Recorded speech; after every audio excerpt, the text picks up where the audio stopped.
Ilmu ini mahal, tapi saya bagi gratis.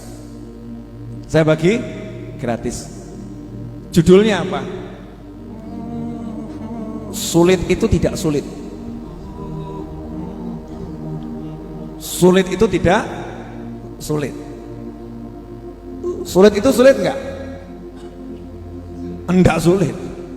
Sulit itu tidak sulit. Yang membuat sulit, sulit karena kita mikir. Karena kita mikir itu sulit. Paham? Jadi kalau enggak kita pikir itu sulit, maka tidak akan sulit. Kenapa enggak sulit? Saya akan jelaskan di sini dalam waktu 3 menit. Ya, 3 menit insyaallah. Setiap kali kita kena masalah, setiap kali kita didatangi kesulitan, wujudnya kesulitan itu apapun, maka harus paham yang ngirim itu Allah, yang ngasih itu Allah. Jadi yang ngirim kesulitan, yang ngasih kesulitan Allah subhanahu wa ta'ala. Makanya kalau anda menuduh orang lain buat kesulitan, menuduh orang lain menyebabkan anda celaka, berarti nggak pernah paham permainan dari takdirnya Allah subhanahu wa ta'ala. Nggak paham caranya Allah pengen mendekatkan anda kepada Allah subhanahu wa ta'ala, makanya gagal paham. Jadi kalau kita mengalami kesulitan, jangan pernah menyalahkan siapapun, karena itu bukan kesalahan siapapun. Begitu ada kesulitan, itu jalan cintanya Allah subhanahu wa ta'ala. Allah ngirimi saya kesulitan. Makanya Rasul bersabda, sesungguhnya yang paling berat ujiannya al-anbiya, tsummal amsal, tsummal amsal. Ya, para nabi dan semisalnya, para nabi dan sejenisnya. Yang ngirim kesulitan itu Allah. Jadi kalau jenengan bilang saya ini gak dapat duit gara-gara dipecat, keliru. Ya, saya ini sengsara gara-gara suami saya, keliru, walaupun memang suaminya menyengsarakan. Ya, saya ini sengsara karena istri saya jelek, keliru. Ya, istri jelek memang menyengsarakan.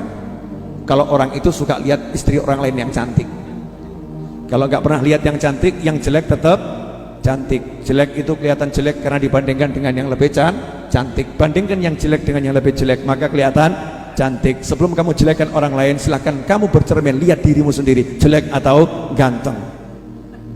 Paham ya? Sadar diri. Itu iklan. Jadi jangan nyalahkan siapapun. Tahu yang ngasih masalah tadi siapa? Yang ngasih masalah siapa? Yang ngasih masalah siapa? Oke. Kalau yang ngasih Allah, ada enggak yang bisa menghalangi? Enggak ada. Kalau yang ngasih masalah Allah, enggak ada yang bisa menghalangi.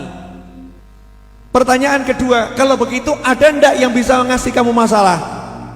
Nggak ada.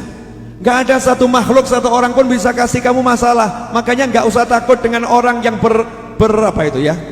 berencana apapun, orang yang membuat makar model apapun, orang yang membuat siasat model apapun. Siasatnya, makarnya, usahanya, tipu dayanya tidak akan bisa kena ke kamu, kecuali kalau memang diizinkan oleh Allah subhanahu wa ta'ala. Ini akidah, itu buat tenang. Lah yang ngirim masalah Allah kok. Jadi nggak masalah. Kok nggak masalah kenapa? Kalau hubungan sama Allah enak. Begitu paham yang ngirim Allah, langsung bilang saja sama yang ngirim, ya Allah tolong solusinya, ya Allah please selesaiin, ya Allah kuatkan, ya Allah tolong, ya Allah bantu. Ini paham.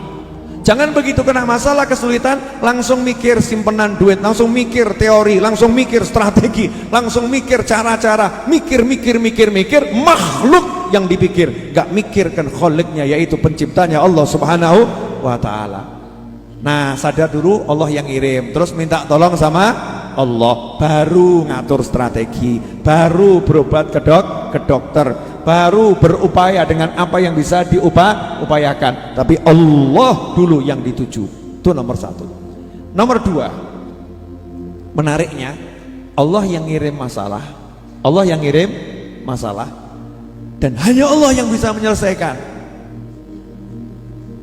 Tak jamin kok awakmu golek duit nganti sirah jadi sikil, sikil jadi sirah, kepala jadi kaki, kaki jadi kepala, pagi jadi siang, siang jadi sore, sore jadi malam, begitu seterusnya. Kalau Allah bilang buntu rezekimu, buntu mas. Maka jangan pernah sambat golek duit kok angel, ya golek duit kok angel, susah buat kamu, buat saya tidak. Sorry bro, gua awakmu angel, awakku alhamdulillah gampang. Habib kok begitu Bib? Buat dia mudah, buat saya kok susah. Biar kamu paham, usahamu sehebat apapun tuh gak bisa datengin rezeki. Sekeras apapun kamu ikhtiar, gak bisa jebol pintu rezeki. Yang buka, yang nutup pintu rezeki Ar-Razzaq wallahu ta'ala, Allah yang maha kuasa. Paham sih, hanya Allah yang bisa menyelesaikan masalah, hanya Allah yang bisa menolong, hanya Allah yang bisa membantu. Jadi nomor satu yang kirim Allah, nomor dua hanya Allah juga yang bisa menyingkirkan.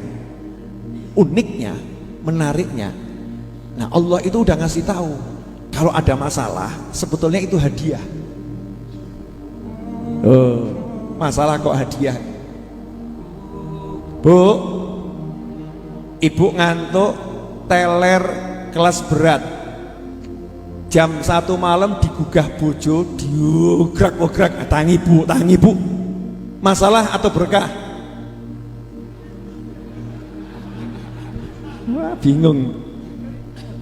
Masalah atau berkah bu? Jujur, masalah atau berkah? Masalah. Kemudian suaminya bilang, tolong buatkan nasi goreng pedes pol. Masalah atau super masalah? Males atau enggak males? Jujur, males atau enggak males? Cemberut atau senyum? Merengut atau besengut? Podo wae ya. Cemberut, merengut, besengut. Begitu keluar dari kamar, lampunya mati. Kenapa? Pulsa listrik entek. Sebel atau enggak sebel? Sebel atau enggak sebel? Ngomyang atau enggak ngomyang? Ngomyang itu bahasa Indonesianya apa? Ngomel. Ngomel itu Indonesia atau Jawa? Jawa di Indonesia kan. Al-ngomelu. Muring-muring, ngomel, ngomyang, entah bahasanya apapun. Ke dapur. Begitu sampai dapur, tiba-tiba ada 20 lilin menyala. Tas. 20 lilin menyala. Kemudian di situ ada mengatakan surprise, ngei emas sak kilo. Emas sak kilo. Ya, kemudian semua yang 20 orang itu ngomong, ini hadiah dari suamimu, ini hari jadi pernikahan kalian. Jenengan seneng napa besengut? Mati ngadeg kaget bu. Seneng kan ya? Seneng, betul? Seneng, bahagia. Pertanyaan saya, sebetulnya tadi gugah membangunkan dirimu dikala kamu males bangun, dikala kamu suntuk untuk bangun, dikala kamu capek, dikala kamu lelah, dioyak-oyak bojo, itu enak atau enggak enak?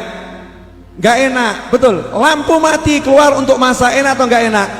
Enggak enak. Ternyata itu strategi suami untuk apa? Surprise, kejutan dek, kejutan. Ternyata suaminya mau ngasih hadiah. Begitulah Allah subhanahu wa ta'ala. Awakmu dikai masalah, dikai surprise, dikai kejutan, dikai hadiah, mikir elek-elek, kurang ajar awakmu. Habib Novel galak ya. Kalau orang mudeng-mudeng, paham enggak? Jadi dikasih masalah, dikasih yang nggak enak, itu sebetulnya lagi apa? Di ujung disiapkan surprise, kejutan. Makanya kalau udah dikasih tahu dari sekarang, begitu ada masalah, asik, hadiah. Ada masalah, surprise. Entenono hadiah, entenono surprise, mesti enak. Ada yang nonton ini kemudian ngomong, Habib, aja mau gedebus. Gedebus itu bahasa apa ya? Bahasa Jawa suwe gitu ya, Jawa kuno. Gedebus. Jangan asal bicara nggak ada dalilnya. Zaman sekarang ini bodoh jaluk dolal dalil. Dikasih dalil yang nggak mudeng. Ya udah nih, dalilnya simple. Fa inna ma'al usri yusran, inna ma'al usri yusra. Itu ayat turun ketika Kanjeng Nabi SAW lagi duduk dengan sahabat. Kemudian Nabi ngomong sama sahabat, dekatnya ada batu. Rasul bersabda, kalau ada kesulitan masuk ke dalam batu itu, maka kemudahan akan mengejar masuk ke dalam batu itu, kemudian akan mengeluarkan kesulitan itu dari batu itu. Artinya apa? Kesulitan gak pernah berlepas, nggak pernah pisah dengan yang namanya kemudahan. Maka turunlah ayat fa inna ma'al usri yusron, inna ma'al usri yusra. Kalau diterjemahkan dengan terjemahan yang benar, terjemahan menurut tafsir, sesungguhnya bersama kesulitan itu ada kemudahan, dan sesungguhnya bersama kesulitan yang tadi ada kemudahan yang lain. Artinya bersama kesulitan yang sama terdapat dua kemudahan. Kemudahan nomor satu, solving problem, menyelesaikan masalah. Kedua, kemudahan nomor dua, surprise, kejutan. Dalil berikutnya, qala Allah Ta'ala, wa may yattaqillaha yaj'al lahu makhrajan wa yarzuqhu min haitsu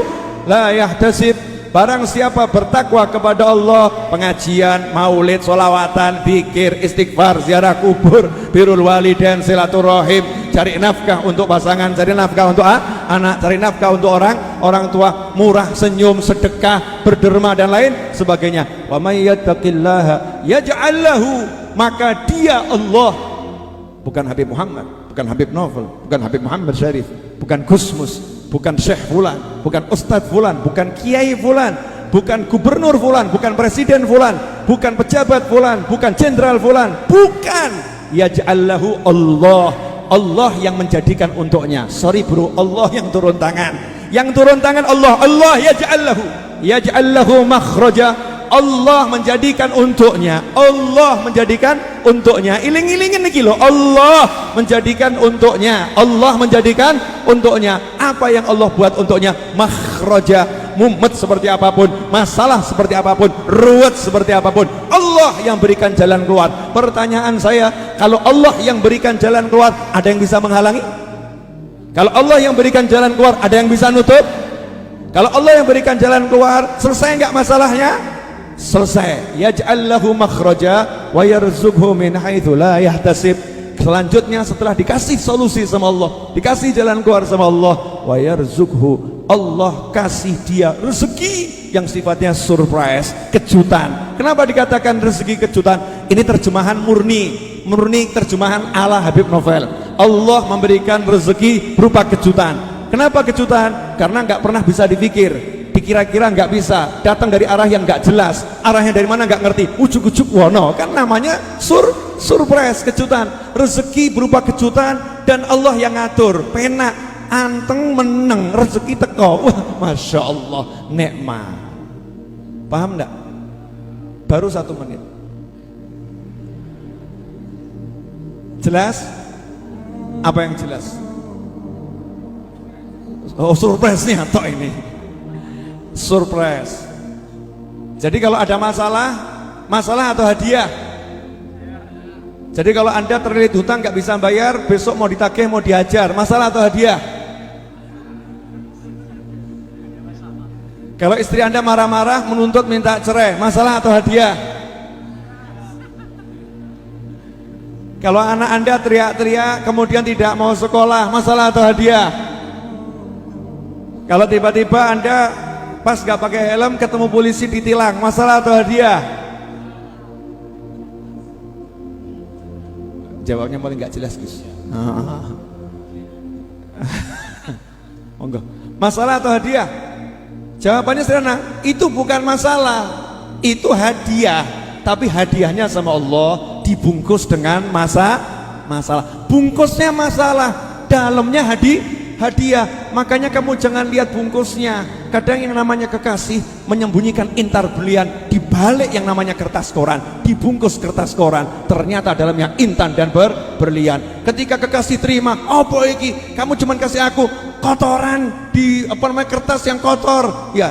Kemudian bungkus yang kotor, menghina, mencela, mencampakkan. Ketika dicampakkan, diambil sama kekasihnya, dikasihkan orang lain. Ini hadiah dariku. Nah, yang lain terima, masya Allah, terima kasih. Gak lihat bungkusnya, lihat yang memberi, dibuka, ternyata isinya intan berlian. Bejonya luar biasa. Dan yang sering menyebabkan kita gagal mendapatkan karunia Allah, hadiah dari Allah, ruwet delok bungkus, gak tau delok sengirim. Sibuk lihat bungkus, gak pernah lihat yang ngirim adalah Allah subhanahu wa ta'ala. Kalau lihat yang ngirim Allah, pasti husnudzon, pasti prasangka baik. Dalam bungkusnya ini yang ruwet, di dalamnya ada hadiah yang luar biasa. Karena itu jangan pernah ngeluh lagi kepada Habib Novel bin Muhammad Al-Idrus, karena keluhanmu saya tolak mulai hari ini. Hah? Ini lebih sadis Gus Mus nih. Paham semuanya? Kok jadi diem semua kenapa? Ditolak keluhannya ya. Gak usah berkeluh kesah. Udah ngaji pengajian, zikir ya, guyon ya guyon, makan ya makan. Masalah adalah hadiah. Habib punya masalah enggak ada, yang ada hadiah. Setiap masalah saya anggap hadiah. Makanya hidup saya penuh dengan hadiah. Ya, penuh dengan hadiah. Yakin saya sama Allah Ta'ala. Rugi kalau nggak yakin sama Allah. Kalau nggak yakin sama Allah, suruh yakin sama kamu. Moh aku. Saya suruh yakin sama kamu gitu ya. Kamu yang kaya, suruh percaya kamu orang kaya. Moh aku. Suruh percaya kamu orang pintar, nggak mau. Percaya kamu orang hebat, nggak mau saya. Moh, sing pintar dadi bodoh ya iso akeh. Yang kaya tiba-tiba miskin melarat, akeh utang ya akeh. Betul. Yang kuat tiba-tiba jadi stroke, naudzubillah min dzalik, gak iso obah ya akeh. Tapi kalau Allah selalu kuat, selalu kaya, selalu hebat. Makanya ikhwani rahimakumullah, teruslah berharap, bergantung, bersandar pada Allah Ta'ala. Tinggalkan semua sandaranmu kepada selain Allah. Jelas? Dah, ojo salah terima ilmu. Ya udah, kalau begitu mulai besok jangan kerja. Berharap sama Allah. Nah, ini belajar nggak lulus nih. Yang saya omongkan tadi semua sikap hatimu begitu. Fisik guyu mesem, gak ada duit nih, gak punya duit, keluar ke pasar. Ngapain? Ibadah. Ngapain? Cari nafkah. Pasar sepi, gak masalah, Gusti Allah ramai terus. Masya Allah, asyik. Enak enggak bisa begitu? Enak. Makanya jaga hatimu, aku akan jaga hatiku. Kita punya hati masing-masing. Mari hati kita masing-masing kita jaga.